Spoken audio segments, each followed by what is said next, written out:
Hello friend, welcome back to my garage.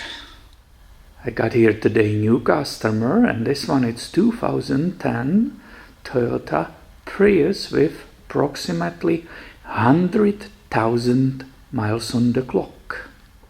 And she came for detail inspection. She would like to have done engine, oil and filter change, and she also said that one of the front headlights, the headlight is broken and needs to be replaced. So of course I'm hoping it's not an entire headlight.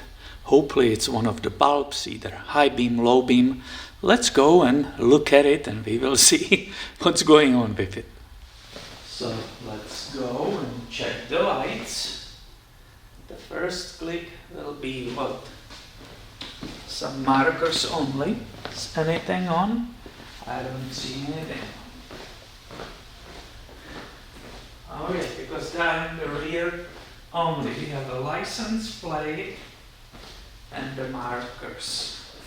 Let's go and click it to the low beam. I'm assuming these are the low beams, and that's correct. This lens, the one which is so cute, it's a low beam. Aha! Oh, did you see that? There's some bad connector. Did you see that little detail? I just knocked on that. Oh, did you see that? This is kind of funny car. You come here, you click, hello, anybody at home? Look at these markers. They were both off and now they are on. Let's go and recheck this. This is hysterical. Uh-oh. So, I'm going. This is the low beam. I have a marker which was not working before. And I have no low beam. And I have this bulb on. Yeah? Maybe there are bad contacts somewhere. Let's try the high beams. So basically what we are doing is confirming the customer's complaint, correct? So we have a high beams. There's another orange bulb here in the side. This one is also working. So basically we have to focus on this part right here. This is kind of funny car, don't you think? You knock on it and it starts putting more and more lights on. I wonder what else will be special about it. And maybe she's so lucky that we should just keep tapping on it and the light will eventually go on too. But how do you think is the access to this low beam? Are we lucky with easy access, or it's an absolute pain? You can always obviously remove this coolant reservoir or put it on the side. It will probably move, except that low hose. I don't think how flexible it is.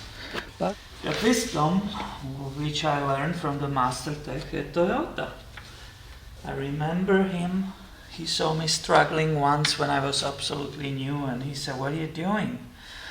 Remove the part which is in your way, because as you can see there are only 2-3 bolts. Only after that continue with removal of the difficult to get part." So we will apply it here. This, if it's not here, it will help me to put my hand down there. So let's see how quick will be removing this intake. It's an air intake for this whole vehicle. And how much space, excuse me here, how much space we can gain by that removal. There is one more here, so it was 3.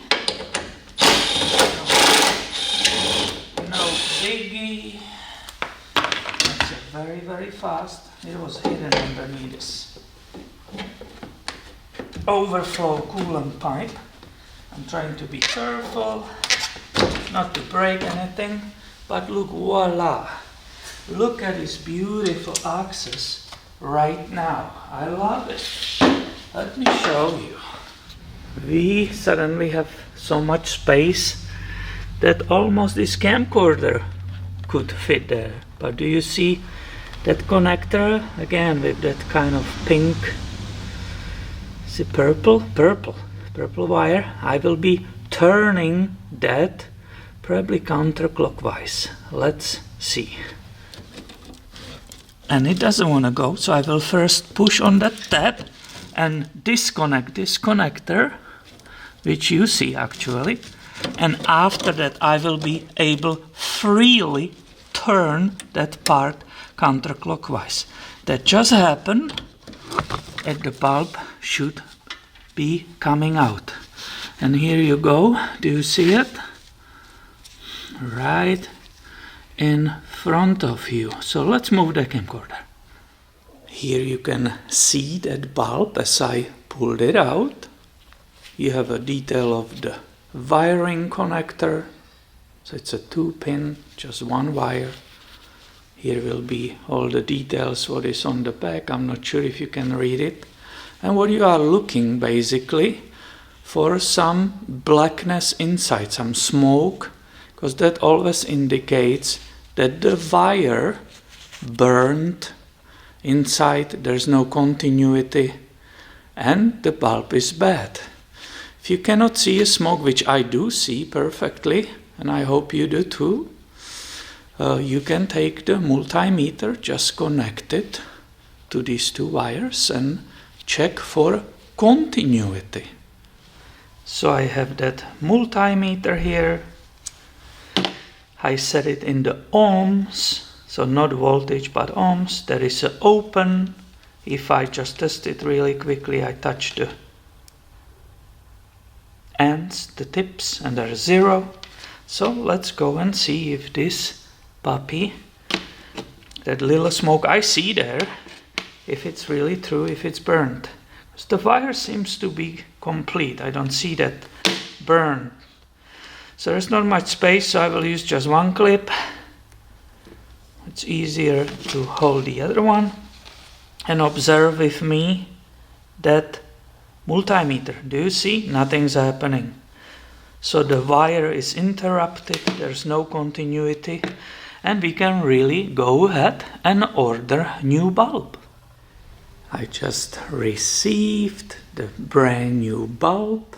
You can see there's not that smoke inside. It's general good behavior not to touch this glass, to put the oil on it from your fingers, from your skin. So ideally don't touch that. And let's go carefully, without touching it, install it in the vehicle. And I'm basically going backwards what I did. So I will try to find the correct position. First I will put away on the side that connector, it was in my way. And now looking down there, which I might be in your way, but that's the way it is, I will try to fit that bulb nicely in, and I will be turning it the other way. The removal was counterclockwise, so now I'm going clockwise, correct? And it needs to be, the turn needs to be nice and firm. You need to pull on it. I had a few times in the past, people will install it only halfway and they will think it was all the way, and it fell out later by the shaking. So it needs to be the same. Now I have the connector, the green connector. It's coming from underneath, and I need to hear that audible click. Did you hear that? Once again, I'm rechecking the clockwise turn. Connector is going down in this situation, perfectly down, and I should be finished with this installation. We should check if the bulb is working. Of course, I better don't forget to install the intake I have removed. But let's see, do I have both? I'm sure I have. And of course, our low beam is nicely working. Is it high beam actually right now? Sorry for that, that was a high beam. I left it there. Here is one low beam. another low beam. We successfully replaced the bulb. The knocking was successful right here. Hello, anybody at home? Yeah, if you want to have those lights on before you drive, you need to come and knock on it. Then you have it all perfect. This part came out pretty easy. Let's see if it's also easy to put it back. You never know, so I need to align it right here while I'm carefully pushing it underneath these cooling lines.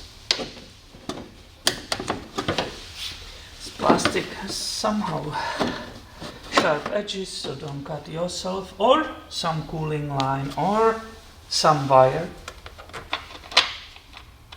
So always be careful, but it's not bad. I will say this is fairly easy procedure.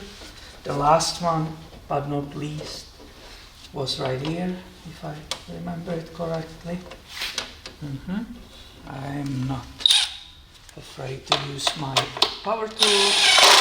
Oop. Oop. Oop. And it's all nicely in the place. Last check. Yep, we are definitely finished. And I will say that was fairly easy repair, don't you think? So I hope you enjoy it and it can help someone replacing their own low beam headlight bulb. And make sure you are subscribed. I have way more coming your way soon. Thank you for watching and have a great day, my friend.